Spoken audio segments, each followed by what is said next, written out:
Setelah bermalam atau mabit di Musdalifah, Arab Saudi, jutaan jamaah haji dari penjuru dunia termasuk Indonesia menunaikan wajib haji yakni melontar jumroh. Mereka berjalan sepanjang puluhan kilometer untuk melempar jumroh akobah yang merupakan salah satu syarat yang wajib dilakukan pada ibadah haji. Untuk menghindari cuaca panas, jemaah haji Indonesia melakukan perjalanan ke Mina dari pagi hari. Namun, terpapar suhu matahari yang mencapai 50 derajat Celcius yang membakar jutaan jemaah haji. Beberapa jemaah mencari tempat untuk berlindung dari teriknya matahari dengan duduk di bawah truk parkir dan memilih berhenti dekat gedung atau di bawah jembatan yang tidak tersengat matahari. Tahun ini, pemerintah Arab Saudi mengatur waktu melontar jumroh bagi jemaah haji setiap negara. Kondisi cuaca sangat panas sekali ini. Panas sekali, mungkin 50 lebih, 50 derajat Celcius lebih sini. Sangat panas sekali. Apalagi kalau sudah tidak bawa air, aduh panas sekali nih. Tapi yang jelas perjalanan hampir 2 jam itu perjalanan menuju ke Lempar. Emang tadi terjadi macet, Pak? Dan kalau kemacetan sudah jelas macet, merayap lagi begitu. Oke, Pak. Bapak tadi keluar dari Musdalifah jam berapa? Keluar dari Musdalifah subuh Subuh ya, Pak? sekitar jam 6.30.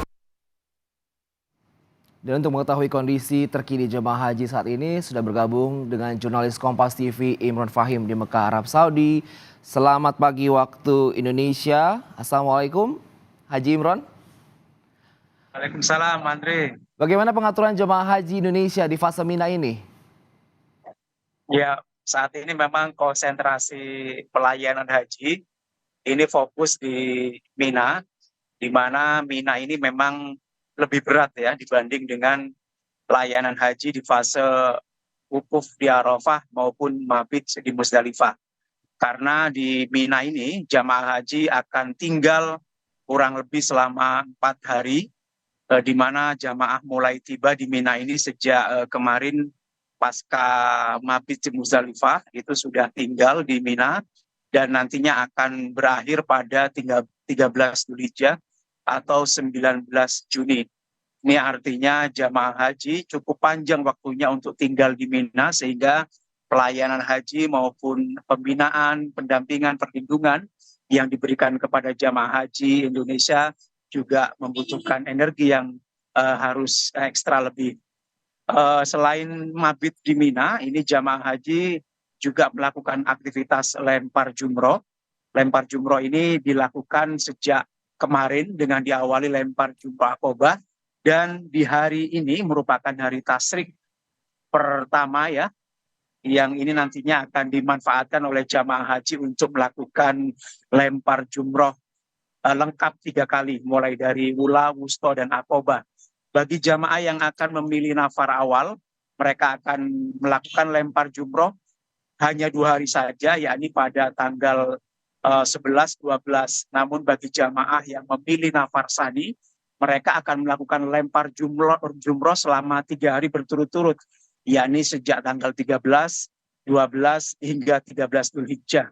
Artinya mereka harus menjaga energinya dan fisiknya, karena memang lokasi lempar jumroh dan juga tempat mabit di Mina ini cukup jauh jaraknya, sekitar 4 meter, dan mereka harus berjalan kaki dari lokasi tenda Mina ke lokasi lempar jumroh.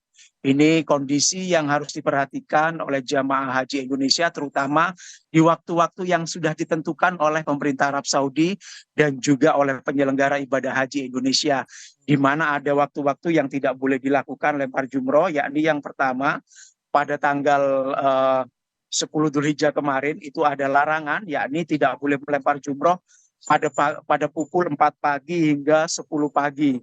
Karena pada waktu itu seluruh negara hampir semuanya mendatangi lokasi untuk lempar jumroh, sehingga jamaah Indonesia ini dilarang karena takut terjadi kepadatan sehingga nantinya akan mengganggu, terjadi crash, terjadi bentrok, berdesak-desakan antara jamaah haji Indonesia maupun luar negeri.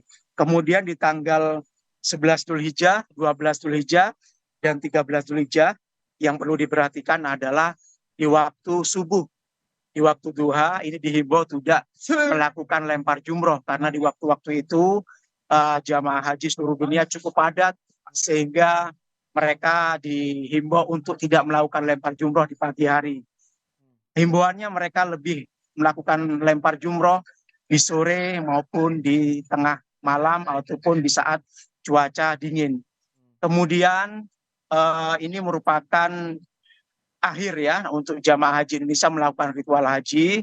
Setelah tanggal 13 Dzulhijjah, mereka akan bersiap melakukan tawaf ifadah dan juga sa'i. Setelah itu mereka akan bersiap untuk pulang ke tanah air yang rencananya dijadwalkan sekitar 6 hari lagi, yakni tanggal 22 Juni. Mereka akan bersiap untuk kepulangan bagi gelombang pertama jamaah haji, yakni dari embarkasi 1, yakni Jakarta Pondok Gede. Selanjutnya untuk persiapan pemulangan sendiri, petugas penyelenggara ibadah haji ini sudah mulai melakukan penimbangan koper bagi jamaah haji.